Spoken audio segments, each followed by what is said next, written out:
स्वागत है आपका कैच ऑल कलर्स विद आरती में। तो आज ब्लॉग्स की जगह कुछ बातें हैं, कुछ इन्फॉर्मेशन है जो आपके साथ शेयर करना है। आज ये खरवास का महीना चल रहा है जैसा कि आपको पता है, और इस खरवास के महीने में माता गोदम्बा का विवाह बहुत ही धूमधाम से भगवान रघुनाथ से कराया जाता है। ये दक्षिण भारत की देवी हैं जिनको स्वयं माता लक्ष्मी का स्वरूप माना जाता है। कहा जाता है कि ये स्वयं माता लक्ष्मी है। तो अगर आप इस विवाह महोत्सव में शामिल होना चाहते हैं और इसको इंजॉय करना चाहते हैं तो आपको ज़रूरत नहीं है कि आप दक्षिण भारत जाएं। अयोध्या के एक मंदिर में बहुत धूमधाम से ये मनाया जाता है। मंदिर का नाम है द्वारिकाधीश मंदिर और ये है राजघाट में, अयोध्या शहर के राजघाट में ये मंदिर है। द्वारिकाधीश मंदिर, वैकुंठ धाम और द्वारिकाधीश मंदिर ये साथ में मिलकर इस महोत्सव को करते हैं, जिसमें माता गोदम्बा का बारात निकलने से लेकर पूरा विवाह महोत्सव, हल्दी महोत्सव सब कुछ होता है। तो आप इसको जाकर वहाँ पे एंजॉय कर सकते हैं। ये साईं मंदिर के पास में ही है।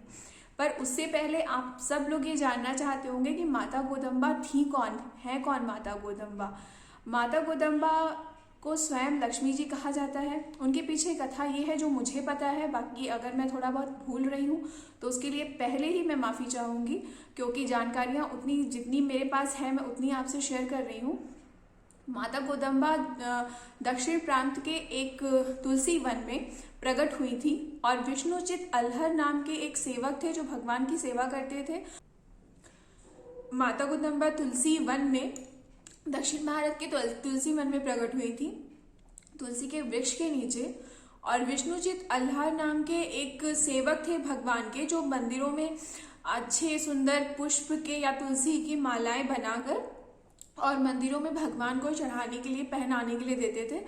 तो एक दिन सुबह वो गए यूं ही तुलसी वन में पुष्प लेने, अच्छे पुष्प, सुंदर पुष्प लेने, और वहां पर एक वृक्ष के नीचे उनको एक पुत्री, एक लड़की मिली, बहुत ही दिव्य, जिसमें से प्रकाश आ रहा था। वो जमीन पे पड़ी हुई थी। तो वो लड़की जमीन पे पड़ी हुई थी। इन्होंने उसको उठाया और उसको देखा, और चूंकि वो पृथ्वी पे थी तो पृथ्वी का मतलब गौ होता है, और उसको उन्होंने ले लिया। तो पृथ्वी के द्वारा दी हुई, तो उन्होंने उसका नाम रखा गोदा। और इनका नाम कहीं कहीं गोदम्बा भी कहा जाता है। गोदम्बा नाम ज्यादा प्रचलित है। गोदम्बा क्यों? क्योंकि गोदम्बा पृथ्वी द्वारा दी गई और अम्बा का स्वरूप स्वयं माता लक्ष्मी का स्वरूप थी, तो इसीलिए उनको गोदम्बा भी कहा गया। तो उनको घर ले आए, और चूंकि घर में पूरा भक्ति का माहौल था, माला बनती थी पुष्प की और तुलसी की, तो वो लड़की गोदम्बा भी जो थी, वो कन्या, वो उसमें जुट गई अपने पिता के साथ, सारा माला बनाना और सब करना। फिर वो अपने पिता को दे देती थी, और जैसे जैसे बड़ी होती गई, उसके पिता बूढ़े होते गए, तो उसने उस काम को खुद ही करना शुरू कर दिया। तो उसने माला की बनाई और अपने पिता को दे दी। तो पिता लेके अपना चले गए। लेकिन क्या होता था, वो रोज जब वो माला देती थी तो देने से पहले उस माला को वो खुद धारण करती थी। ऐसी मान्यता थी कि वो भगवान की छवि कोई देखे कि मतलब ये मेरे ऊपर अच्छी लगेगी माला, तो मतलब भगवान के ऊपर अच्छी लगेगी। तो ऐसा करने के लिए वो उसको देखती थी और फिर वही अपनी पहनी हुई माला ही वो उतार के अपने पिता को दे देती थी। तो एक दिन वो ऐसा कर रही थी और उसके पिता ने उसे देख लिया, बहुत क्रोधित हुए कि क्योंकि ऐसी मान्यता है कि हम जूठा खाना, जूठा वस्त्र ये भगवान को अर्पण नहीं कर सकते। तो उसके पिता ने भी सेम यही किया और बहुत क्रोधित हुए। और उसके बाद क्या किया, वो पहनी हुई माला उस दिन फेंक दी और नई माला फिर बनाई और नई माला लेके गए, भगवान को अर्पण कर दिए। पर भगवान के पास ले गए तो उसमें ना कोई सुगंध थी उस माला में जो उन्होंने दूसरी बनाई थी, और ना ही वो लग रहा था उसको पहनाने से कि भगवान प्रसन्न नहीं हो रहे हैं। एक दिन हुआ, 2 दिन हुआ, विष्णुचित बहुत चिंतित हुए। जो गोदम्बा जी के पिता थे वो बहुत चिंतित हुए और सोच में पड़ गए कि ये क्या बात है कि भगवान या तो स्वीकार नहीं कर रहे हैं और इसमें सुगंध ही नहीं है इन पुष्प, इन मालाओं में। तो वो उस जो माला जो मतलब घर पे आए, फिर वो एक सोए रात में। फिर रात में उन्हें स्वप्न में भगवान विष्णु के दर्शन हुए, भगवान रघुनाथ जो मतलब उनके वो थे, उनके दर्शन हुए, और उन्होंने स्वयं बताया कि जो गोदम्बा की पहनी हुई माला थी, मैं उसको ही मैं धारण करूंगा, तो वही माला मेरे लिए लाई जाए। तो अगले दिन फिर वो समझ गए कि ये खुद लक्ष्मी जी हैं और लक्ष्मी जी की पहनी हुई माला ही रघुनाथ स्वामी चाहते हैं। तो वो वही माला उतार के फिर रोज फिर वो मतलब देने लगी। और माता गोदम्बा ने इसी महीने में, खरवास के महीने में ही, जो खरवास के महीने का अंत होता है उसमें ही माता गोदम्बा का विवाह रंगनाथ जी से कराया जाता है, क्योंकि इसी महीने में खीर और खिचड़ी खाकर बहुत लंबी तपस्या करके भगवान को उन्होंने पाया था, रंगनाथ जी को गोदम्बा जी ने। तो इसीलिए इस महीने के अंत में ही इनका विवाह कराया जाता है बहुत धूमधाम से।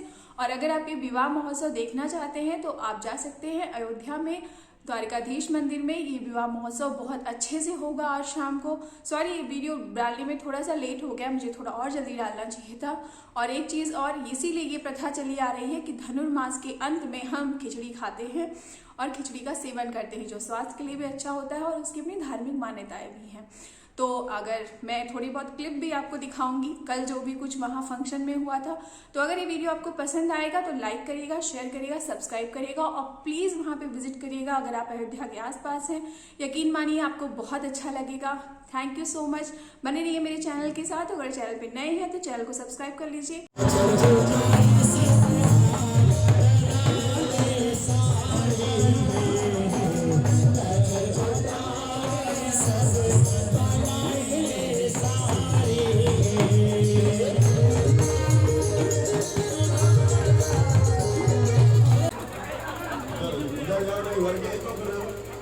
वहाँ भगवान के यहाँ खड़े और बात कर रहे हैं कन्या पक्ष की।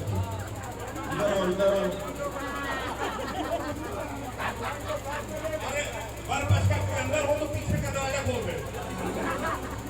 नहीं कन्या पक्ष के पंडित आए हैं तो हमारे अगवानी करने के लिए दूल्हा को तो लेके जाएंगे, लेकिन लेकर के ले जाएंगे दूल्हा को, इसलिए आप लोग दीजिए। ये विष्णु चित्त स्वामी जी के ज्योतिषी जी है ना, तो उधर का ही पक्ष लेंगे।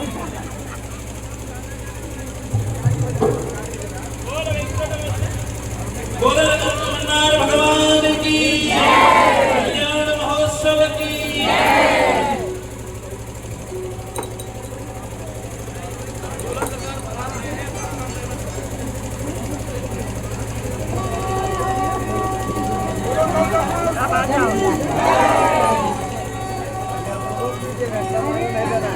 चले आओ चले